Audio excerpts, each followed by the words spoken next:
ಯಾವ ಲೋಕನಿಂದೆ ಎಂತಹ ನಿರ್ಧಾರ? ಹೇಳುತ್ತೇನೆ ಮಾತೆ. ಪ್ರಭು, ಒಬ್ಬ ಅಗಸನ ಹೆಂಡತಿ ತನ್ನ ಗಂಡನ ನಿರಾಕರಣೆಯ ನಂತರವೂ ತವರಿಗೆ ಹೋಗಿ ಬಂದಳು. ಅವಳು ಹಿಂತಿರುಗಿ ಬಂದು ಕ್ಷಮೆ ಕೇಳಿ ಗೋಳಾಡಿದರೂ ಅವನ ಮನಸ್ಸು ಕರಗಲಿಲ್ಲ. ಪರಾಶಯದಲ್ಲಿದ್ದು ಬಂದ ಹೆಂಡತಿಯನ್ನು ಮತ್ತೆ ಸ್ವೀಕರಿಸಲು ನಾನು ರಾಮಚಂದ್ರನಲ್ಲ ಎಂದ.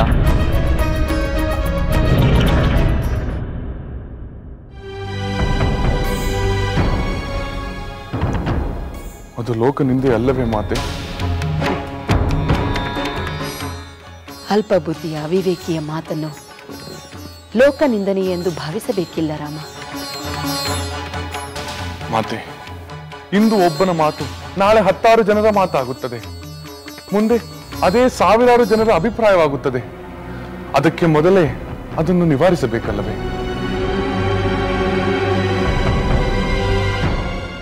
ಅದಕ್ಕೇನು ನಿರ್ಧಾರ ಮಾಡಿದೆ?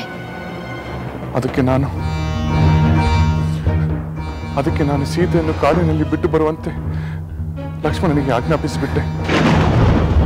ನಾನು ಸೀತೆಯನ್ನು ತ್ಯಜಿಸಿಬಿಟ್ಟೆ ಮಾತೆ. ಏನಂದೆ? ನೀನು ಸೀತೆಯನ್ನು ತ್ಯಜಿಸಿಬಿಟ್ಟೆಯ? ಗರ್ಭಿಣಿಯಾದ ನನ್ನ ಸೊಸೆಯನ್ನು ಮತ್ತೆ ಕಾಡಿಗೆ ಅಟ್ಟಿಬಿಟ್ಟೆಯ? ಲೋಕನಿಂದನಿಗೆ ಹೆದರಿ ಪತಿವ್ರತೆಯಾದ ಪವಿತ್ರಳಾದ ಧರ್ಮಪತ್ನಿಯನ್ನೇ ತ್ಯಜಿಸಿಬಿಟ್ಟೆಯ? ಹೌದು ಮಾತೆ, ನಾನು ಸೀತೆಯನ್ನು ತ್ಯಾಗ ಮಾಡಿಬಿಟ್ಟೆ. ಅಯ್ಯೋ, ಸೀತೆ, ಪುತ್ರಿ ಸೀತೆ, ಜಾನಕಿ!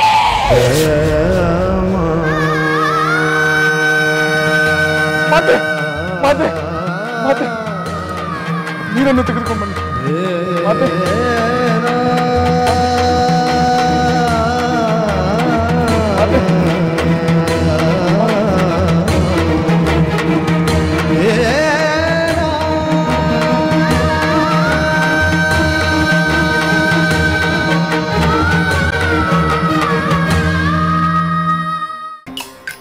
ಯಾರನ್ನು ಬಿಡದೋ ವಿಧಿ ಬರಹ, ಲೋಕಮಾತೆಗೂ ತಪ್ಪದ ವಿರಹ. ಯಾರನ್ನು ಬಿಡದೋ ವಿಧಿ ಬರಹ, ಲೋಕಮಾತೆಗೂ ತಪ್ಪದ ವಿರಹ. ಯಾರನೋ ಬಿಡದೋ ಕ್ಷಣಕಾಲವು ಅಗಲದೆ ಪತಿಯ, ವನವಾಸದಲು ಜೊತೆಯಾದವಳು. ಕ್ಷಣಕಾಲವು ಅಗಲದೆ ಪತಿಯ, ವನವಾಸದಲು ಜೊತೆಯಾದವಳು. ಅನುಗಾಲವು ಪತಿ ಸೇವೆಯ, ಭಾಗ್ಯವೆದನಗೆ ಸಾಕೆಂದಳು. ಅನುಗಾಲವು ಲಕ್ಷ್ಮಣ, ಲಕ್ಷ್ಮಣ, ರಥವನ್ನು ನಿಲ್ಲಿಸು. ಆಗಲಿ ಅತಿ. ರಥವನ್ನು ನಿಲ್ಲಿಸಿ. ವಿಧಿ ಬರಹ, ಲೋಕಮಾತೆಗೂ ತಪ್ಪದ ವಿರಹ. ಯಾರನೂ ಬಿಡದೋ ವಿಧಿ ಬರಹ.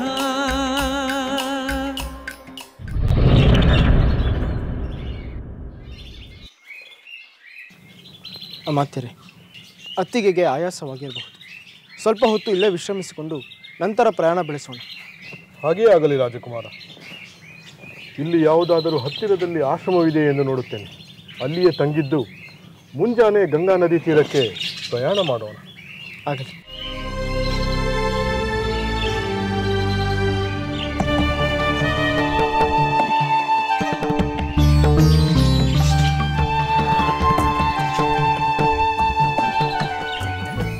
ಅತ್ತಿಗೆ ಆಯಾಸವಾಗಿದೆಯೇ?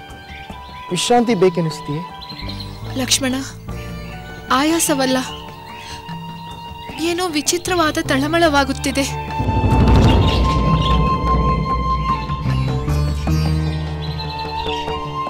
ಅತ್ತಿಗೆ ತಳಮಳ ಪಡುವುದೇಕೆ?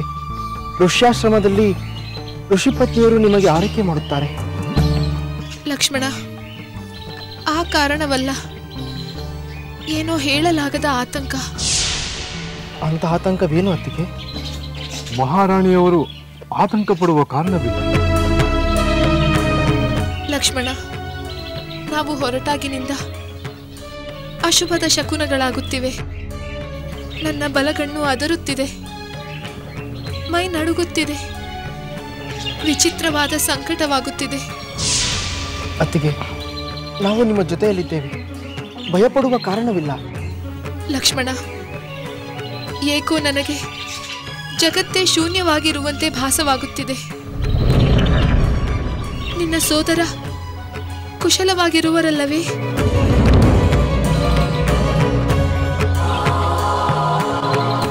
ನನ್ನ ಮೂವರು ಅತ್ತೆಯರು ಕ್ಷೇಮವಾಗಿರುವರಲ್ಲವೇ? ನಮ್ಮ ಪ್ರಜೆಗಳ ಕ್ಷೇಮಕ್ಕೆ ಯಾವ ಅಡ್ಡಿಯೂ ಇಲ್ಲ ತಾನೆ? ಸಹೋದರ ರಾಮಚಂದ್ರ, ಮಾತೆಯರು, ಪ್ರಜೆಗಳು ಎಲ್ಲರೂ ಕ್ಷೇಮವಾಗಿದ್ದಾರೆ ಅತ್ತಿಗೆ. ಹೌದು ಮಹಾರಾಣಿ, ಮಹಾರಾಜರ ಕ್ಷೇಮದ ಬಗ್ಗೆ ತಾವು ಆತಂಕ ಪಡುವ ಕಾರಣವಿಲ್ಲ.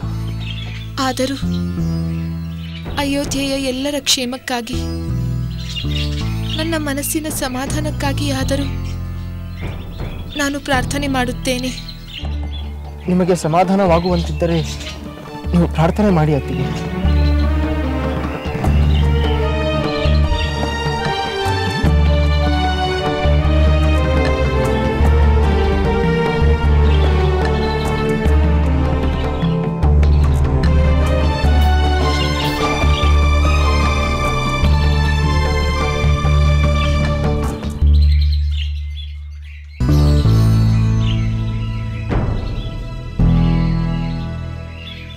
ಅಮಾತ್ಯರ ವಿಧಿ ಅನಾಹುತದ ಮುನ್ಸೂಚನೆಯನ್ನು ಅತ್ತಿಗೆಗೆ ನೀಡುತ್ತಿದೆ.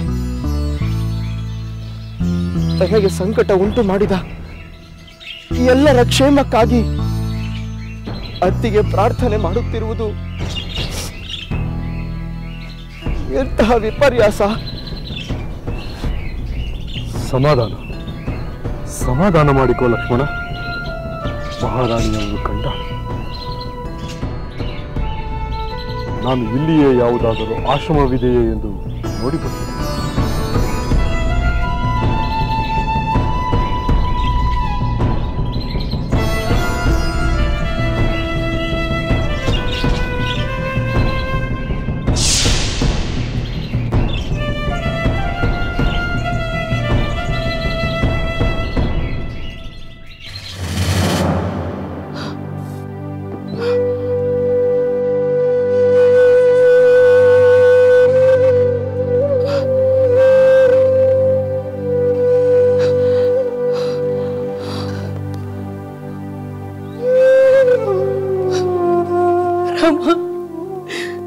ನೀ ಇನ್ನು ಇಲ್ಲೇ ಇರುವೆಯಾ? ಹೌದು ಮಾತೆ, ನೀವು ಎಚ್ಚರ ತಪ್ಪಿದಾಗಿನಿಂದ ನಾನು ನಿಮ್ಮ ಬಳಿಯೇ ಇದ್ದೆ. ರಾಮ, ಹೃದಯವೇ ಒಡೆದು ಹೋಗುವಂತಹ ಮಾತುಗಳನ್ನು ಕೇಳಿದ ಮೇಲೂ ನಾ ಇನ್ನು ಹೇಗೆ ಬದುಕಿರುವೆ ರಾಮ, ಹೇಗೆ ಬದುಕಿ? ಇಂತಹ ನಿರ್ಧಾರವನ್ನು ತೆಗೆದುಕೊಂಡು ನಾನು ತಾನೇ ಸಂತೋಷವಾಗಿರುತ್ತೇನೆ ಮಾತೆ. ನಾನು ತೀವ್ರವಾದ ಸಂಕಟದ ಊರಿಯಲ್ಲಿ ಬೆಂದು ಹೋಗುತ್ತಿದ್ದೇನೆ.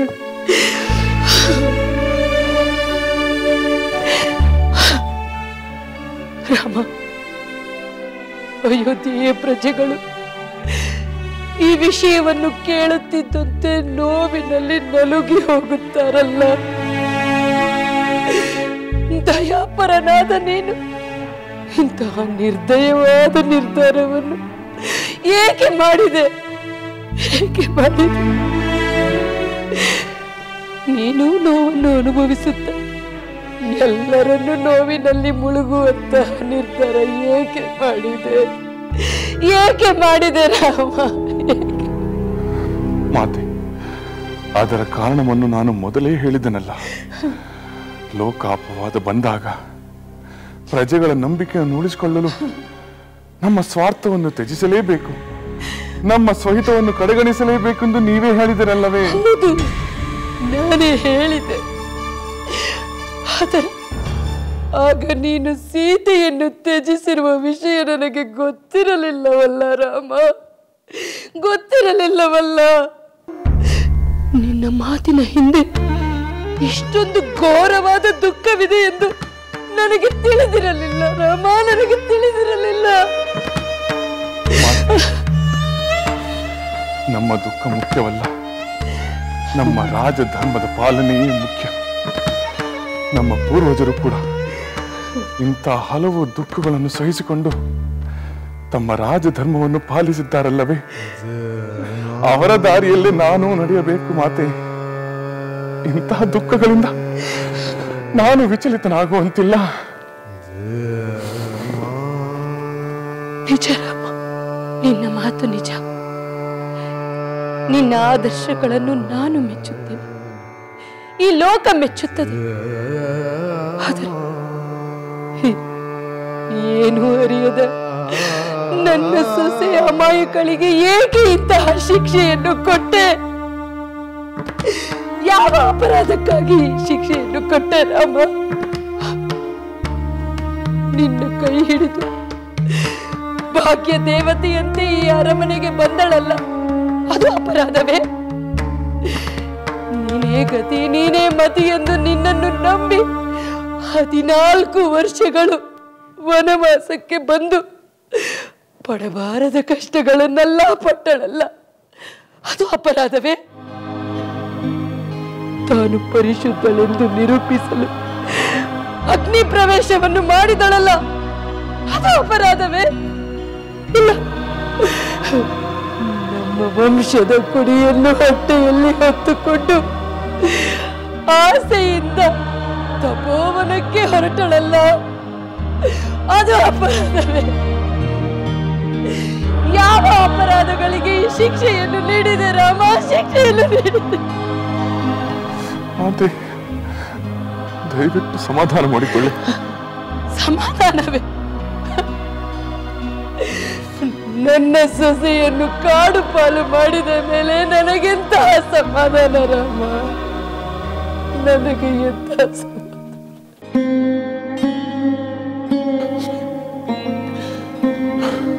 ಮಾತೆ, ವಾಲ್ಮೀಕಿ ಮಹರ್ಷಿಗಳ ಆಶ್ರಮದ ಬಳಿಗೆ ಸೀತೆಯನ್ನು ಬಿಟ್ಟು ಬರುವಂತೆ ನಾನು ಲಕ್ಷ್ಮಣನಿಗೆ ಹೇಳಿದ್ದೇನೆ.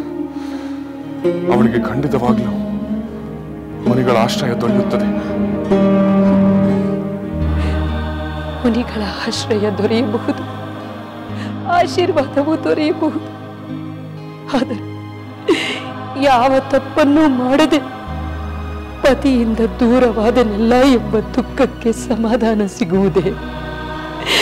ಇಲ್ಲ ರಾಮ, ನಿನ್ನನ್ನು ಬಿಟ್ಟು ಆ ದುಃಖಕ್ಕೆ ಸಮಾಧಾನ ಹೇಳಲು ಯಾರಿಂದಲೂ ಯಾವುದರಿಂದಲೂ ಸಾಧ್ಯವಿಲ್ಲ, ಸಾಧ್ಯವಿಲ್ಲ ರಾಮ. ಈಗಲೂ ಕಾಲ ಮುಂಚಿಲ್ಲ. ನನ್ನ ಪ್ರೀತಿಯ ಸೊಸೆಯನ್ನು ಕರೆದುತ್ತ ಒಂದು ಅಬಲೆ ಹೆಣ್ಣನ್ನು ನಿಷ್ಕರುಣೆಯಿಂದ ಕಾಡಿಗೆ ಅಟ್ಟಿದನಲ್ಲ ಎಂಬ ಅಪಖ್ಯಾತಿಗೆ ನೀನು ಗುರಿಯಾಗಬೇಡ. ಹೋಗು, ನನ್ನ ಸೊಸೆಯನ್ನು ಕರೆದುಕೊಂಡು ಬಾ. ಇಲ್ಲ ಮಾತೆ, ನಿಮ್ಮ ಪುತ್ರ ಕೊಟ್ಟ ಮಾತನ್ನು, ಮಾಡಿದ ನಿರ್ಧಾರವನ್ನು ಎಂದು ಬದಲಿಸುವುದಿಲ್ಲ. ರಾಮ, ಕ್ಷಮಿಸಿ ಮಾತೆ. ಲೋಕ ನಿಂದನೆಯ ಕಳಂಕದಿಂದ ನಮ್ಮ ವಂಶಕ್ಕೆ ಅಪಕೀರ್ತಿ ಬರುವುದು ನನಗಿಷ್ಟವಿಲ್ಲ.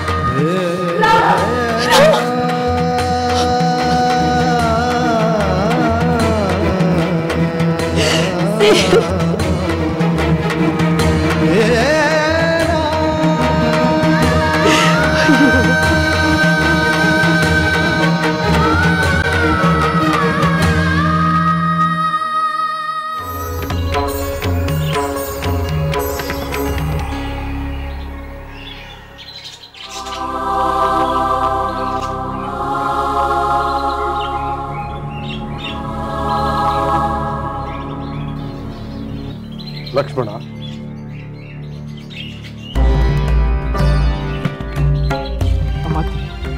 ಇಲ್ಲಿ ಹತ್ತಿರದಲ್ಲಿ ಯಾವುದಾದ್ರೂ ಆಶ್ರಮವಿದೆ? ಅತ್ತಿಗೆ ಅಲ್ಲಿ ವಿಶ್ರಾಂತಿ ಪಡೆಯಬಹುದೇ? ಹೌದು ಲಕ್ಷ್ಮಣ, ಇಲ್ಲಿಯೇ ಹತ್ತಿರದಲ್ಲಿ ಗೋಮತಿ ನದಿ ತೀರದಲ್ಲಿ ಬಹಳಷ್ಟು ಆಶ್ರಮಗಳಿವೆ. ಇಂದು ರಾತ್ರಿ ನಾವು ಅಲ್ಲಿಯೇ ತಂಗಿದ್ದು ಮುಂಜಾನೆ ಗಂಗಾ ನದಿ ತೀರಕ್ಕೆ ಪ್ರಯಾಣ ಮಾಡಬಹುದು. ಆ ಆಶ್ರಮದವರಿಗೆ ನಮ್ಮ ವಿಷಯವನ್ನು ತಿಳಿಸಿದಿರಾ? ತಿಳಿಸಿದ್ದೇನೆ ರಾಜಕುಮಾರ. ಶ್ರೀರಾಮನ ಪತ್ನಿ ಮತ್ತು ಸಹೋದರ ಬಂದಿರುವ ವಿಷಯ ತಿಳಿದು ಅವರು ಸಂತೋಷಪಟ್ಟರು. ನಿಮ್ಮ ಸ್ವಾಗತಕ್ಕಾಗಿ ಅವರು ಸಿದ್ಧರಾಗಿದ್ದಾರೆ. ಹಾಗಾದರೆ ನಾವು ಅತ್ತಿಗೆಯೊಂದಿಗೆ ಆ ಆಶ್ರಮದ ಕಡೆಗೆ ಹೊರಡೋಣ. ಹಾಗೆಯೇ ಆಗಲಿ. ಆದರೆ ನನ್ನದೊಂದು ಸಲಹೆ. ಅದೇನೆಂದು ಹೇಳಿ ಅಮಾತ್ಯರೇ. ನಾಳೆ ಗಂಗಾ ನದಿ ತೀರದಲ್ಲಿ ಮಹಾರಾಣಿಯವರನ್ನು ಬಿಟ್ಟು ಹೋಗುವ ವಿಷಯವನ್ನು ಅವರಿಗೆ ಈಗಲೇ ಹೇಳುವುದು ಬೇಡ. ಅದು ನನಗೂ ಗೊತ್ತಿದೆ ಅಮಾತ್ಯರೇ. ಆ ವಿಷಯವನ್ನು ಮಹಾರಾಣಿಯವರಿಗೆ ಹೇಗೆ ಹೇಳುತ್ತಿ ಲಕ್ಷ್ಮಣ?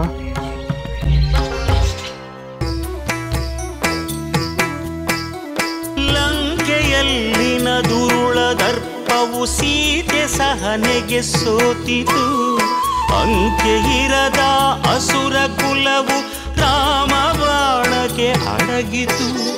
ದೂರವಿರಲಿ ಸನಿಹವಿರಲಿ ರಾಮ ಹೃದಯ ನಿವಾಸಿನಿ. ಯುಗವು ಯುಗವು ಸಾಗಲಿ ಅಕಳಂಕ ಪ್ರೇಮ ಪ್ರಬೋಧಿನಿ. ಅಮರ ಗಾಧೆ ಧರಣಿ ಜಾತೆ ಸಾಧ್ವೆ ಸೀತೆ ಸುಚರಿತೆ. ಸಹನ ಶಕ್ತಿ ಪತಿಯ ಭಕ್ತಿ ಲೋಕಮಾನ್ಯ ವಂದಿತೆ.